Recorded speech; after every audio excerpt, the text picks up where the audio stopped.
Hello students, hi everyone, welcome to Learn in Commerce. आज मैं आपके पास किसी सब्जेक्ट के ऊपर वीडियो लेक्चर लेके नहीं आया हूँ। उससे भी इंपॉर्टेंट चीज़ आज मैं आपके सामने लेके आया हूँ एमसीक्यू कैसे सॉल्व किए जाए। आपके 11th और 12th के क्लास के अंदर हर सब्जेक्ट के अंदर अकाउंट्स हो, इकोनॉमिक्स हो, बिजनेस हो या साइंस के फिजिक्स केमिस्ट्री के हो, हर एक के अंदर आजकल एमसीक्यू मल्टीपल चॉइस क्वेश्चन का बोलबाला है। हर बच्चे को इसको सॉल्व करना आना चाहिए। तो हम आज यही डिस्कस करने जा रहे हैं, how to solve MCQ.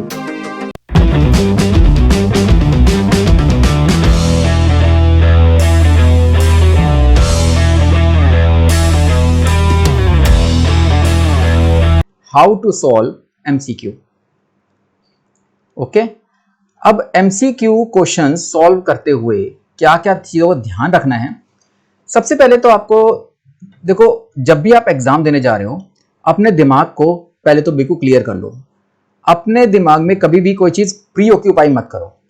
Don't pre occupy your mind कि मेरे से ये सॉल्व होगा नहीं होगा, मैं कर पाऊंगा नहीं कर पाऊंगा। पहले से ये दिमाग में बात डालना छोड़ दो। मतलब आपको पॉजिटिव अप्रोच यूज करनी है। पॉजिटिव अप्रोच यूज करने का मतलब है कि आपको ये सोचना है कि मैं ये कर पाऊंगा, कर लूंगा और करके दिखाऊंगा। ये वर्ड्स अगर आप दिमाग में डाल लो तो एमसीक्यू आराम से सॉल्व होंगे। क्योंकि देखो, लोग कहते हैं कि एग्जाम करते हुए कि क्वेश्चंस बहुत हार्ड थे। मैं कहता हूं क्वेश्चंस कभी हार्ड नहीं होते। Questions are never hard. क्या होता है, ये जो ऑप्शंस होते हैं इसके एमसीक्यू के अंदर, options make the questions hard. क्योंकि क्या होता है, जब ऑप्शन आसान लगते हैं तो क्वेश्चन आसान लगता है, और ऑप्शन थोड़ा मुश्किल हो जाए तो कह रहा है क्वेश्चन आपका हार्ड हो गया। तो ऑप्शंस क्वेश्चंस को हार्ड बनाते हैं। आपको मैं एग्जांपल से समझाता हूं। फॉर एग्जांपल, आपसे पूछा जा रहा है क्वेश्चन,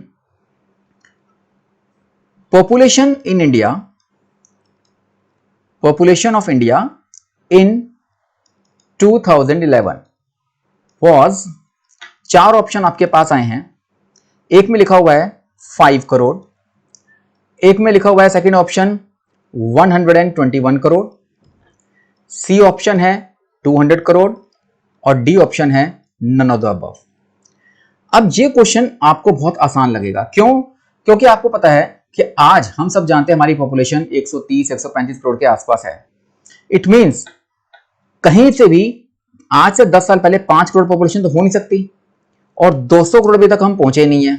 इसका 2 ऑप्शन अगर गलत हो गए हैं तो आपको साफ साफ नजर आ रहा है कि आज से 10 साल पहले हमारी पॉपुलेशन 131 करोड़ के आसपास थी। तो ये बहुत इजी तरीके से सॉल्व हो जाएगा, क्योंकि ना तो ये हो सकता है ना ये हो सकता है, तो यही एक ऑप्शन बचता है आपके पास। तो ये ऑप्शन आसान थे, इसलिए क्वेश्चन भी आसान लगा।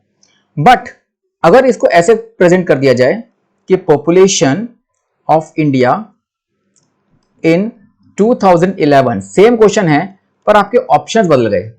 एक में लिखा हुआ है 115 करोड़, एक में लिखा हुआ है 121 करोड़, सी में लिखा हुआ है 125 करोड़ और डी ऑप्शन है 130 करोड़। यहां पर चारों ऑप्शन मिलते जुलते हैं, जिसकी वजह से क्वेश्चन आपको हार्ड नजर आएगा कि एग्जैक्टली मैं क्या बोलूं, क्या टिक करूं। तो यहां पर थोड़ी अंडरस्टैंडिंग चाहिए आपको। या तो आपको सोचना है कि आज अगर 140 करोड़ है तो 10 साल पहले पॉपुलेशन 121 भी 125 भी हो सकती है। तो थोड़ी सी परसेंटेज के हिसाब से कैलकुलेशन की जा सकती है, पर फिर भी अगर आपने पढ़ा हुआ है तब जाके आपको ये ऑप्शन बी पसंद आएगा। तो ये मैं कहना चाह रहा था, क्वेश्चंस हार्ड नहीं होते, ऑप्शंस जो हैं वो क्वेश्चंस को हार्ड बना देते हैं। इसलिए इस चीज को ध्यान रखना कि बहुत इजी तरीके से भी आसान निकाले जा सकते हैं, पर कई बार इंटेलिजेंस चाहिए होती है क्वेश्चन सॉल्व करने के लिए। अब आगे बढ़ते हैं। तो हमें एक और चीज ध्यान रखनी है, read the questions carefully. Question को आपको बहुत ही ध्यानपूर्वक पढ़ना है, बहुत ही केयरफुली आप इस चीज को रीड करो कि क्वेश्चन में लिखा क्या हुआ है, क्या पूछा गया है। मतलब कि मैं इसको अगर एक और तरीके से देखूं, see what has been asked for, मतलब पूछा क्या गया है। कई बार क्या होता है, हम पूछा कुछ गया है और आंसर में उसका कुछ और देखने शुरू कर देते हैं। तो दोनों का ही मतलब एक तरीके, आपको क्वेश्चन ध्यान से पढ़ना है और देखना है कि क्या पूछा गया है। फॉर एग्जाम्पल, मैं आपको इसको भी क्वेश्चन समझाता हूं। अकाउंट्स के क्वेश्चन के अंदर आपसे एक डेप्रिसिएशन का क्वेश्चन आ सकता है 11th क्लास का, कि आपसे पूछा जाए कि एक मशीन की वैल्यू है जिसकी कॉस्ट है 1 लाख रुपीस, ओके, 10,000 रुपीज चलो, और उस पर डेप्रिसिएशन का रेट है 10%, ठीक। और चलो मैं बता, डेप्रिसिएशन रेट नहीं दे रखा, इसमें स्क्रैप वैल्यू दे रखी है, स्क्रैप वैल्यू दे रखी है 1000 और लाइफ दे रखी है 10 ईयर्स, ओके। तो ये डेप्रिसिएशन रेट क्वेश्चन में गिवन नहीं है, ये मैं कह रहा हूं क्वेश्चन में पूछा जाएगा। आपको कैलकुलेट करने को कहा जा रहा है, कैलकुलेट डेप्रिसिएशन रेट। अभी मैंने क्वेश्चन बदल दिया, कैलकुलेट डेप्रिसिएशन रेट। अब यहां पर ध्यान रखना है कि क्वेश्चन में डेप्रिसिएशन पूछा गया है या डेप्रिसिएशन रेट पूछा गया है। लोग सिर्फ डेप्रिसिएशन के हिसाब से ही अगर क्वेश्चन निकाल देंगे तो आंसर गलत हो जाएगा। आपके पास ऑप्शंस हैं ए बी सी डी, ठीक है। ऑप्शन क्या है कि आपका आंसर है 900 रुपीज, 9%, 10% और 1000 रुपीज, ये 4 ऑप्शन है। अब आपको चूज करना है कि इनमें से कौन सा आंसर है। डेप्रिसिएशन कैलकुलेट करते हो तो आंसर रुपीज में आ रहा है, और परसेंटेज में आपका परसेंटेज दे रखी है, आपको यहां परसेंटेज पूछी गई है। यानी कि अगर आप डेप्रिसिएशन निकालते हो तो फॉर्मूला क्या होता है, ओरिजिनल कॉस्ट 10,000, स्क्रैप वैल्यू 1000 और लाइफ 10 ईयर्स।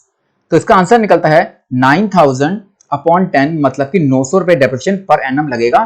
तो अगर एक बच्चा अगर कैलकुलेट कर ले फटाफट ओरल तो ये 900 रुपए आंसर आ जाएगा, पर ये गलत है क्योंकि क्वेश्चन में डेप्रिसिएशन नहीं पूछा गया, डेप्रिसिएशन रेट पूछा गया है। रेट कैसे निकलेगा? डेप्रिसिएशन रेट निकालने के लिए आपको इस डेप्रिसिएशन को डिवाइड करना पड़ेगा उसकी मशीन की कॉस्ट से, मतलब 10,000 से, और 100 से मल्टीप्लाई करोगे तब जाके आपका आंसर आएगा 9%।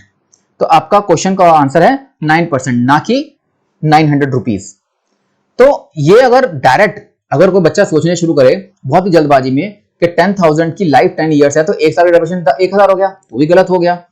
और अगर हम डायरेक्टली यूज कर लें कि 1000 10,000 पे 10 साल का डेप्रिसिएशन, हर साल का 1000, 10% डेप्रिसिएशन लगेगा, तो रेट भी गलत हो गया। मतलब आपको फॉर्मूला कैलकुलेट करके दिखाना पड़ेगा, पर ध्यान रख लो आंसर आपको फंसाए गए हैं, ऑप्शन में फंसाया गया है, आंसर रुपीज में भी, आंसर परसेंटेज में भी है। तो यहां ध्यान रखना कि ये क्वेश्चन में पूछा क्या गया है, इस पर बहुत फोकस करना है। ओके, नेक्स्ट में टिप आपको दे रहा हूं जिसके अंदर आपको एनालाइज करना है। आपको एनालाइज करना है कि ऑप्शंस में दिया क्या गया है। Analyse the 4 options. जो भी ऑप्शंस गिवन है उसको अच्छी तरीके से देखो क्या पूछा गया है। मैं इसको एक और तरीके से देखता हूं, आपको ऑप्शंस के अंदर ही देख सकते हो। सी, क्या ऑप्शंस में कुछ क्लू मिल रहा है? क्या ऑप्शंस आपको कुछ क्लू आंसर दे पा रहे हैं या कोई आंसर्स दे पा रहे हैं, क्लूज और आंसर्स। तो कई बार ऑप्शंस को देखकर ही हम आंसर सॉल्व कर सकते हैं। मैं इसका भी एग्जांपल समझाता हूं। फॉर एग्जांपल यही मशीन का डेफिनेशन लेके चलते हैं। मशीन का एक एग्जांपल कि मशीन की कॉस्ट है, मशीन की कॉस्ट निकालनी है, कैलकुलेट करना है आपको,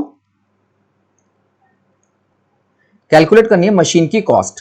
और दे क्या रखा है आपको, डेप्रिसिएशन गिवन है 6000 और रेट गिवन है इसका 10%। तो 6000 डेप्रिसिएशन 10% रेट पर है, तो इसकी वैल्यू निकालनी है। आपको ऑप्शन दिए गए हैं ए बी सी डी। क्या क्या दिए गए हैं? 70,000, 60,000, 50,000, ओके, या 600।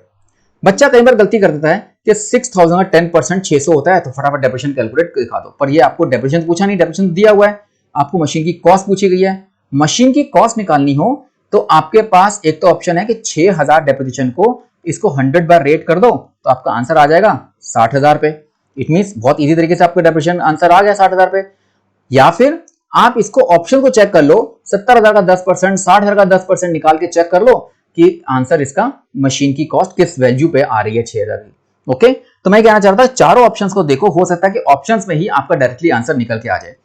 तो ये आपको एक टिप ये पता लग गई। अब आपको और ध्यान रखना है आगे अगली चीज के ऊपर, यूज टाइम सेविंग टेक्निक्स। अब टाइम सेविंग टेक्निक्स किस तरीके से यूज कर सकते हैं मैं आपको उसके बारे में बताने जा रहा हूं। फॉर एग्जाम्पल, आपके पास जो एमसीक्यू अंदर जितने भी क्वेश्चंस आएंगे उसमें से कुछ क्वेश्चंस बहुत सिंपल होते हैं, सिंपल जो कि विद इन 5 to 10 सेकेंड्स में सॉल्व हो जाते हैं। ओके। कुछ होते हैं मॉडरेट। मॉडरेट का मतलब जिसको 30 से 40 सेकेंड्स का टाइम लग जाता है सॉल्व करने में। और कुछ डिफिकल्ट भी होते हैं उसके अंदर, जो कि टाइम लेंगे, जो 1 मिनट और अबव का टाइम ले सकते हैं। आपको टाइम सेविंग कैसे करनी है, आप एक एक करके क्वेश्चन करना शुरू करो और जो जो क्वेश्चंस 5 से 10 सेकंड में हो रहे हैं उसको फटाफट फटाफट टिक लगाते चले जाओ। टाइम मत वेस्ट करो उसके अंदर, कि टाइम सेव करना है आपको। किन क्वेश्चंस के लिए? उन डिफिकल्ट क्वेश्चंस के लिए। मॉडरेट क्वेश्चंस भी अगर आपके सामने आता है जो कि लगता है 25, 30, 35 सेकंड्स में हो जाएगा थोड़ी बहुत कैलकुलेशन के साथ, तो आप उसको भी अटेम्प्ट साथ साथ कर लो, उसको आगे के लिए मत टालो। आगे के लिए, बाद के लिए टालने वाले क्वेश्चंस होंगे सिर्फ डिफिकल्ट क्वेश्चंस। सिंपल क्वेश्चन तो फटाफट अटेम्प्ट कर सकते हो, मॉडरेट में अगर टाइम लग रहा है उसको टालो मत, उसको वहीं अटेम्प्ट कर दो और डिफिकल्ट को बाद के लिए छोड़ दो। कारण यह है, अगर आपने पहले डिफिकल्ट क्वेश्चन अटेम्प्ट करने शुरू कर दिए, मतलब बीच में ये डिफिकल्ट क्वेश्चन आ गया और वो आपने पहले अटेम्प्ट कर लिया और 1-2 मिनट उस क्वेश्चन में लग गए या 1-2 मिनट और किसी क्वेश्चन में लग गए, तो इसका मतलब साफ साफ है आप आगे सिंपल क्वेश्चंस के लिए टाइम कम से कम छोड़ रहे हो। और सिंपल क्वेश्चंस में, मॉडरेट क्वेश्चंस में टाइम कम छोड़ने का मतलब है जल्दबाजी, और जल्दबाजी में ये क्वेश्चंस जो आसानी से हो सकते थे वो भी गलत हो जाएंगे। तो इसका मतलब ध्यान क्या रखना है कि सिंपल और मॉडरेट क्वेश्चंस को साथ साथ अटेम्प्ट करते चले जाओ, टाइम जितना लग रहा है। लेकिन डिफिकल्ट क्वेश्चंस आपको जहां पे लगता है कि ये अब टाइम ज्यादा लेंगे, उस पर आप अपना टाइम वेस्ट मत करो, बाद के लिए उसको छोड़ दो। तो ये आप टाइम सेविंग टेक्निक्स यूज कर सकते हो अपनी एमसीक्यू क्वेश्चंस को सॉल्व करते हुए। उसके बाद आपको ध्यान रखना है attempt all questions. Attempt all questions means अगर आपके पास नेगेटिव मार्किंग नहीं है, if there is no negative marking. वैसे तो आपके 11th और 12th में कोई भी नहीं होती, पर नॉर्मली बाकी भी एग्जाम्स अगर दोगे कहीं पर नेगेटिव मार्किंग होती है कि 4 क्वेश्चंस गलत होने पर 1 नंबर कट जाएगा। If there is no negative marking तब तो अटेम्प्ट आपने करना ही करना है, लेकिन मैं कहूंगा अगर नेगेटिव मार्किंग है भी तब भी अटेम्प्ट करो। कारण यह है कि अटेम्प्ट ना करने का तो कुछ मिलना ही नहीं है, लेकिन अटेम्प्ट करने पर हो सकता है वो ठीक हो जाए तो कुछ क्वेश्चंस आपको नंबर दे सकते हैं। लेकिन मैं फिर भी कहूंगा रिस्क मत लो, चाहते हो तो छोड़ सकते हो, पर मैं आपको सलाह देता हूं क्वेश्चन सारे अटेम्प्ट करो, क्वेश्चंस बिल्कुल भी छोड़ो मत। ओके। अब मैं आपको एक बताने जा रहा हूं कि 3 टाइप के क्वेश्चन मैंने आपको बताए थे, एक सिंपल, मॉडरेट और हार्ड क्वेश्चंस। इसके अंदर एमसीक्यू के अंदर 3 टाइप के क्वेश्चंस और बन सकते हैं। कुछ क्वेश्चंस होते हैं जो थ्योरेटिकल क्वेश्चंस होते हैं, चाहे वो अकाउंट्स के हों चाहे वो इकोनॉमिक्स के हों। कुछ थ्योरेटिकल क्वेश्चंस होते हैं, ओके, और कुछ होते हैं न्यूमेरिकल्स वाले क्वेश्चन, अकाउंट्स के अंदर भी न्यूमेरिकल्स में, जिसमें लेस कैलकुलेशंस होती हैं। ओके।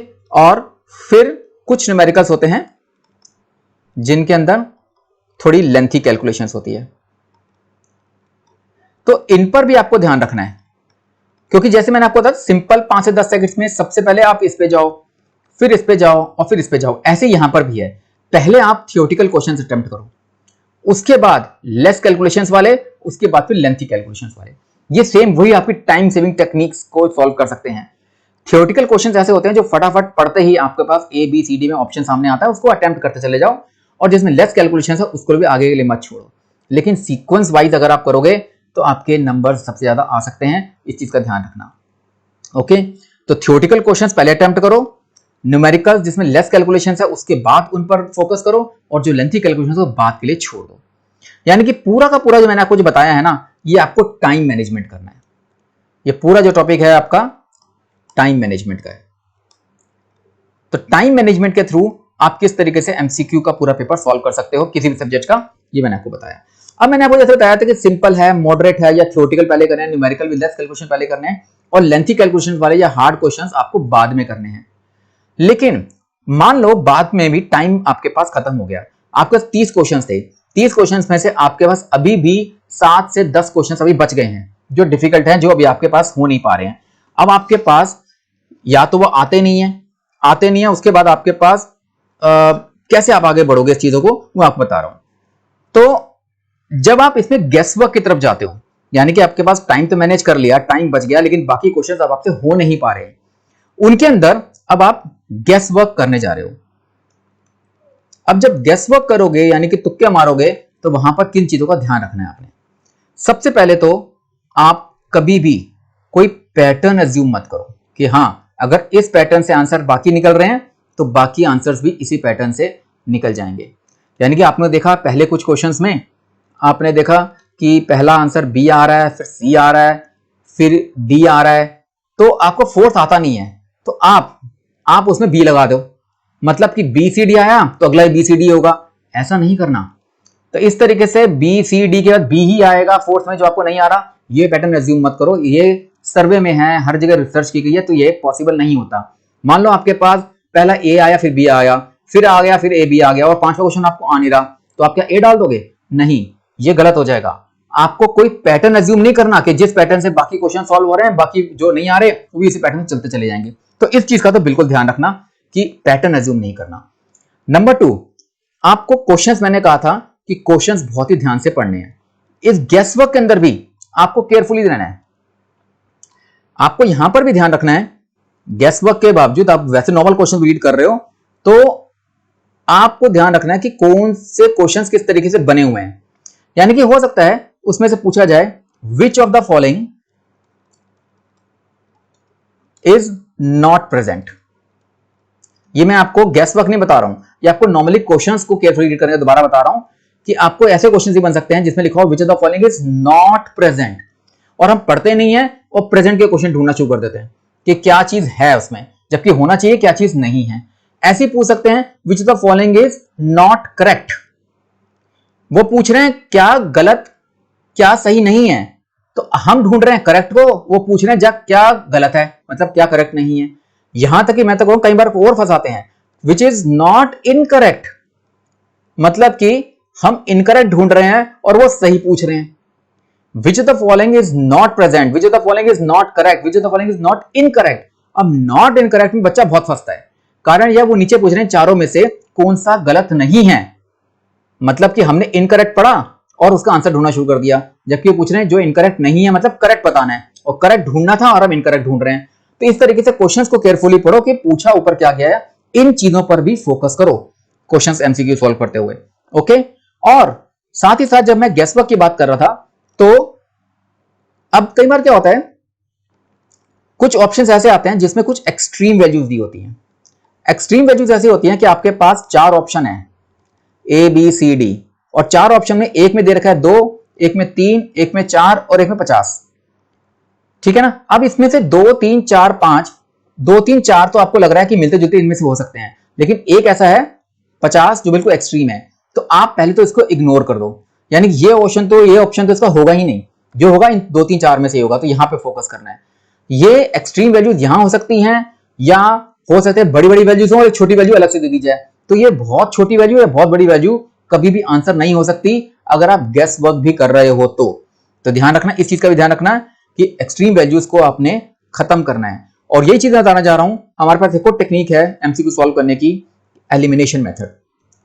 यानी कि आपको ऑप्शंस को एलिमिनेट करना है। एलिमिनेशन मेथड सबसे बढ़िया टेक्निक है कि आपके पास 4 ऑप्शन है और चारों में से आपके पास लग रहा है ये भी हो सकता है या ये नहीं हो सकता है, तो आपको एलिमिनेशन मेथड यूज करना है। एलिमिनेशन मेथड में आपके पास 4 ऑप्शंस हैं। ओके, इस पर ध्यान दो। अगर आप सफल हो जाते हो एक एलिमिनेट करने में, अगर आप 1 ऑप्शन एलिमिनेट करते हो 4 में से, तो आपके पास चांसेस हैं 33%, यानी 3 में से एक ही सही होगा ना, तो 33% चांस है कि आप सक्सेस पालोगे इस ऑप्शन को सॉल्व करने में, इस क्वेश्चन को सॉल्व करने में 33% चांसेस बढ़ जाएंगे। अगर आप किसी वजह से 2 ऑप्शन को एलिमिनेट करने में सफल हो जाते हो, एलिमिनेट मतलब कि ये 2 तो हो ही नहीं सकते, तो आपके पास अब 2 ऑप्शन बचते हैं, मतलब 50% चांसेस हैं कि आप क्वेश्चन सॉल्व कर लोगे। ऐसे ही अगर आप किसी वजह से या बहुत ही इंटेलिजेंस के साथ 3 ऑप्शन एलिमिनेट करने में सफल हो गए, आपको पता है कि ए बी सी डी चारों ही आपको लगता है कि पता नहीं इसमें से कौन सा आंसर होगा, पर आपको लग रहा है बी सी डी तो हो ही नहीं सकते, 3 ऑप्शन एलिमिनेट कर दिए, जबकि आपको अब ये भी नहीं पता कि ए ऑप्शन है भी या नहीं है, आंसर ये भी नहीं पता आपको ए है या नहीं है, लेकिन बी सी डी नहीं हो सकते, मतलब कि पूरा चांस है कि ए ही होगा, तो मतलब 100% चांसेस हैं कि वो आपका आंसर ठीक होगा। ठीक है ना। लेकिन इसके लिए जरूरी है कि वो 3 ऑप्शन आपको पता है कि ये नहीं हो सकते किसी वजह से, क्योंकि इसके आंसर ऐसे दे रखे हैं कि हो नहीं सकते। तो एलिमिनेट करो। तो एलिमिनेट जितने ज्यादा करने की कोशिश करोगे उतने ज्यादा चांसेस हैं उस क्वेश्चन को सॉल्व करने के। तो ये प्रोबेबिलिटी के साथ आपके क्वेश्चंस में मार्क्स भी आपके बढ़ते चले जाएंगे, ध्यान रखना। ये मैं गेस वर्क के अंदर कर रहा हूं, क्योंकि आपको चारों में से एक भी ऑप्शन क्लियर नहीं हो रहा कि इसमें से कोई ठीक होगा या नहीं होगा, लेकिन 3 तो पता है कि नहीं होंगे या 2 पता है कि नहीं होंगे, तो बाकी में से जो होगा वो तो कर सकते हैं ना। इसका मतलब ये साफ साफ है कि आपको जितने ऑप्शन एलिमिनेट करते होगे उतने चांसेस आपके उस प्रॉब्लम को सॉल्व करने के बढ़ते चले जाएंगे। उसके बाद कई बार ऑप्शंस के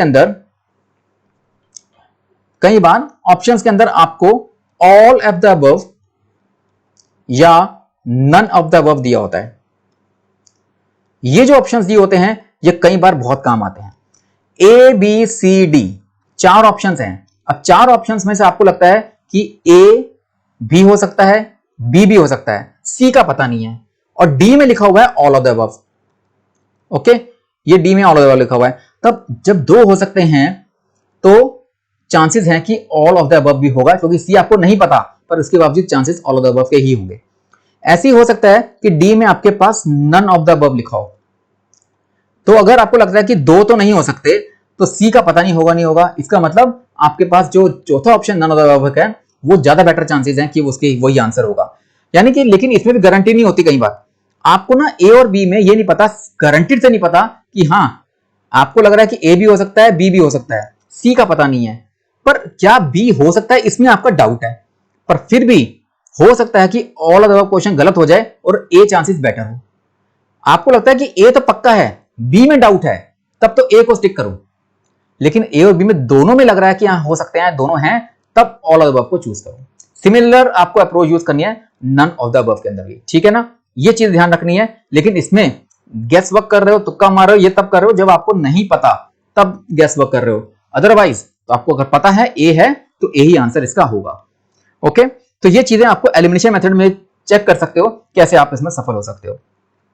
उसके बाद आपको एक और चीज ध्यान रखनी है। अगर फिर भी आपको लगता है कि कोई ऑप्शन सर्वे में देखा गया है, अगर आपके पास कुछ भी नहीं आ रहा और आखिर में सिर्फ आपको टिक करने हैं लास्ट में कि मेरे पास अब कोई ऑप्शन नहीं बचा, ना तो एलिमिनेशन मेथड में कुछ समझ आ रहा है, ना इसमें ऑल ऑफ द अबव का ऑप्शन है, ना मैं इसमें से कोई और पैटर्न बना पा रहा हूं, तो इसका मतलब है उस केस में आपको सिर्फ टिक लगाने हैं। अटेम्प्ट मैंने कहा सारे करने हैं। तो इसके अंदर सबसे बड़ा मेथड है कि आप बी और सी ऑप्शंस में से कोई भी आप लगा दो। 100% चांसेस हैं कि बी ऑप्शन लगाओगे ना, तो बहुत बड़ा चांसेस हैं कि 75% चांसेस हैं कि वो आंसर ठीक हो जाएगा। लेकिन वो तभी सिर्फ आखिरी में, लास्ट में तुक्का मारने वाली बात कर रहा हूं, गेस वर्क की बात कर रहा हूं। एग्जैक्ट आंसर अगर आपको पता है तो बी, ए, सी, डी कुछ भी हो सकता है ना, लेकिन कुछ नहीं समझ आ रहा और आपको सिर्फ टिक लगाना है, तब 70% चांसेस हैं कि बी ऑप्शन ज्यादा बेटर होगा इस क्वेश्चन को सॉल्व करने के लिए। ओके, तो ये चीजें मैंने आपको सारी बताई हैं, ध्यान रखना। पूरी वीडियो में आपको समझ आ गया होगा क्या क्या टिप्स आप ध्यान रख सकते हो इस एमसीक्यू क्वेश्चंस को सॉल्व करते हुए, चाहे टॉपिक अकाउंट्स का हो या इकोनॉमिक्स का हो या किसी भी चीज का हो। बहुत बड़े चांसेस हैं कि आप इसी की तरफ जाओ। ओके, ये टिप्स ध्यान रखो, एमसीक्यू सॉल्व करो। ऑल द बेस्ट हर तरीके से हर पेपर में, क्योंकि आने वाले टाइम में पेंडेमिक के टाइम चल रहा है और जितने ज्यादा चांसेस हैं कि वो एमसीक्यू क्वेश्चंस आपके एग्जाम में लगातार बढ़ाते चले जाएंगे, और यही आपके लिए सबसे बेटर ऑप्शन हो सकता है कि किस तरीके से एमसीक्यू क्वेश्चन सॉल्व किया जाए। सो आज मैंने आपको ये बताया कि कैसे एमसीक्यू क्वेश्चन सॉल्व करते हैं। आने वाली वीडियोस में आपको कुछ इंपॉर्टेंट टिप्स और दूंगा या इंपॉर्टेंट क्वेश्चंस बताऊंगा, अकाउंट्स के, इकोनॉमिक्स के, आपको मैं इंपॉर्टेंट क्वेश्चन साथ साथ बताऊंगा। तो till then stay connected with Learn in Commerce and thank you once again.